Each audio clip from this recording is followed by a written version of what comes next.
Tas ir kaut kāds garīgs tilts no cilvēku uz šo vietu. Pat ne ēku, bet vietu. Uz šajā vietā ir ēka. Tas viss kopā, un tā ir kaut kāda garīga saitne. Es savādāk to nemāku izskaidrot.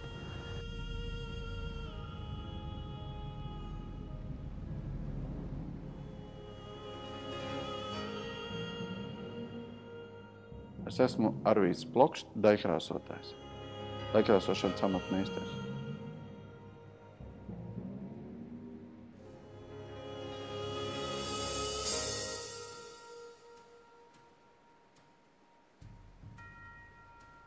Es nāku uz skolu katru dienu.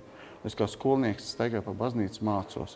Kad es viņu pētu, es visvairāk iemācos, bet arī darba un izpildes gaitā es visu laiku mācos. No tiem meistariem, kas šeit strādājuši, no tā, kas šeit ir bijis. Arī toņu salikumi ir pasakaini. Pasakaini, vienkārši pasakaini. Ir ļoti atbildība, liela, milzīga atbildība, jo tāpat vairs nav atbildība pret klientu, tā ir atbildība pret Dievu, pret sevi. Lielāka atbildība nevar būt vispār. Es viņu atjaunošu viens pret vienu, bet es izvēlējos vienu no laikmetiem, viskaistāko no laikmetiem, kas baznīcā bija. Un tad, atbilstoši šim laikmetam, es arī tieši šo laikmetu realizēju viens pret viens apakaļ, kā viņš bija. Toņos, formās, materiālos. Viens pret viens. Tātad tiek izmantots lineļas krāsas, lineļas lazūras, terpentīns.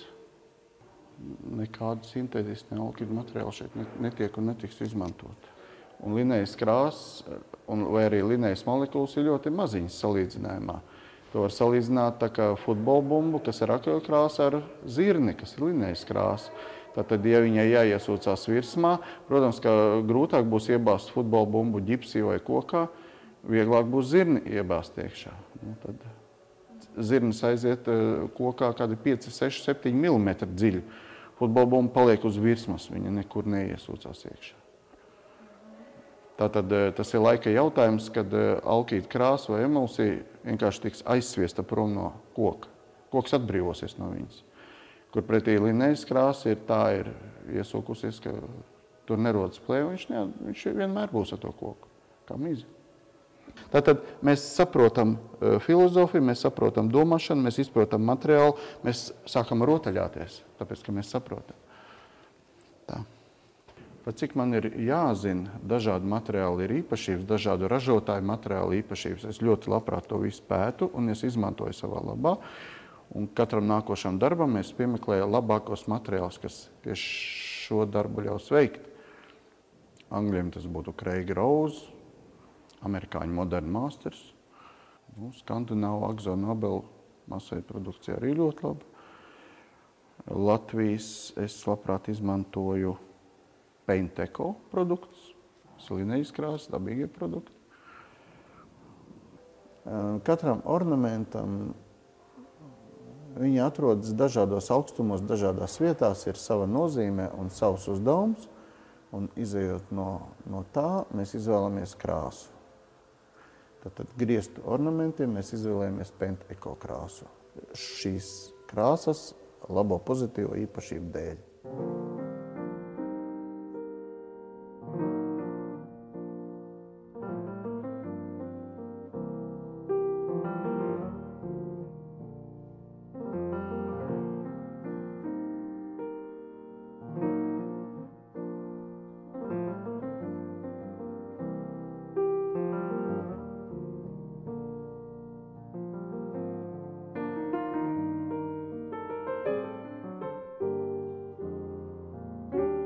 Kā pa brīnumu man ļoti labi atmiņas jau no gadiņa pusotru jau atceros daudz ko.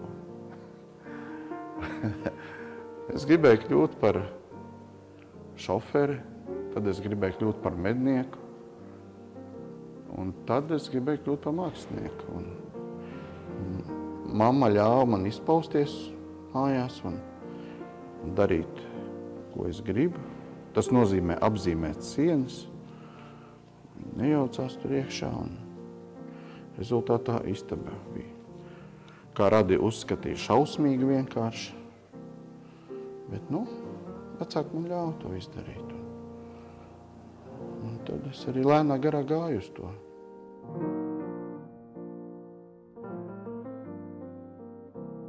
Man darbnīcā ir vikingu likumi uz sienas. Un tur ir viss rakstīts, kādam jābūt arī daikrāsotājām. Pats pirmais likums ir tiesa angliski, tur ir be brave and aggressive. Tātad esi drosmīgs un agresīvs. Tātad, droši realizē visu, ko tu esi izdomājis. Es viņiem ieteiktu izmantot šo formulu, kas ir kā kļūt par meistaru. Tātad tur ir vajadzīgs 3% talantu un 97% darba. Tas ir viss. Ja tu esi gatavs strādāt, ziedot sev, tad rezultāti ir garantēti, grandiozi rezultāti. Lieliski vienkārši, jā. Ja tu esi gatavs strādāt tikai par naudu, kas man par to būs, viss, tu esi stūrī, tu nekad netiks ārā no viņa. Tu nekad nebūsi meistars.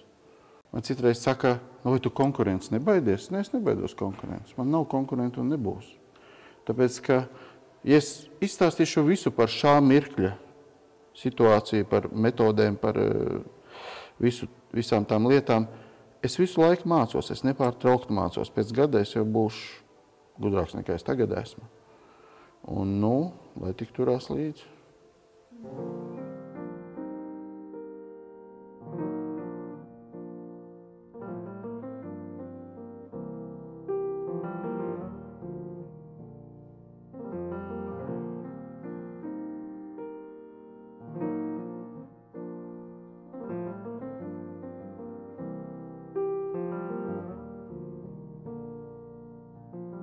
Es ļoti bieži izmantoju dabas, angliski vārds patterns. Latvijas tas būtu tādi kā dabas zīmes, kā raksti, kā formas. Un tikko cilvēks atpazīst šīs dabas kodu šo te, vai tā būtu marmora imitācija, vai tā būtu lampiņu virtene pie griestiem, viņam uzreiz patīk. Viss tas. To es biju pārsteigts, kad mums virs džakūzi saimnieks palūdza izvietot gaismas diodītes. Viņas jau bija izvietotas diezgan haotiski, kā man liekas, es gribu šeit, es gribu šeit, es gribu šeit, un rezultātā nepatīkams skats uz to visu. Un saimnieks saka, tu nevari kaut kā sakārtot, kaut kas te nav. Un tad es ņēmu zvaigznāju karti, un es šo zvaigznājus liku atzīmēju, un tieši tā arī diodītes uzliku, iededzinājumu, un tad visiem ļoti patīk tas viss, jā. Bet tas nostrādā tas kods, jo cilvēks skatās debesīm, viņš jau apzināti nevēro, necenš atcerēties tos zvaigznājus, kā viņi izskatās, bet viņam tas ar gadu miljoniem nosēžās smadzenēs. Un tikko viņš šo kodu redz citur, viņam uzreiz patīk, viņš atpazīst atkal netīšām zemapziņā to visu. Tieši tāpat tās arī ar lapu nospiedumiem, tieši tāpat tās ir ar dažādiem toņu salikumiem. Ja viņi nāk no dabas un cilvēks atpazīst šo kodu, viņam ļoti, ļoti patīk tas viss. Acīm redzot, arī marmorā ir viss tas. Un cilvēks nespēja izskaidrot, kāpēc viņam tik ļoti patīk, kāpēc viņš saka, tas ir tik ļoti skaisti. Tāpēc es bieži atrodos dabā, es klīstu pa vecām pilīm šeit Latvijā vai ārzemēs, pa baznīcām. Es redzu apaugušas sunām akmeņus un vēl visādas lietas. Es viņas fotografēju, pēc tam es atceros, pēc tam tā es paraugus un tāds viss notiek.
Man atkal liekas, ka tas amats jāiemācās ir šeit. Tas amats jāiemācās šeit, jebkurš amats, jebkurā lauciņā, vai tu esi dziedātājs, vai tu esi degkrāsotājs, vai tu esi galdnieks, vai tu esi kas. Un tad var braukt uz ārzemēm, turpināt mācīties, turpināt strādāt, lai pilnveidotos. Bet kā balta lapa, kad tu brauc kaut kur projām, tad, es domāju, ļoti muļķīgi tas ir. Jo tu vairs nevar izvēlēties līdz ar to. Tu esi spiests kaut ko darīt. Nu tā.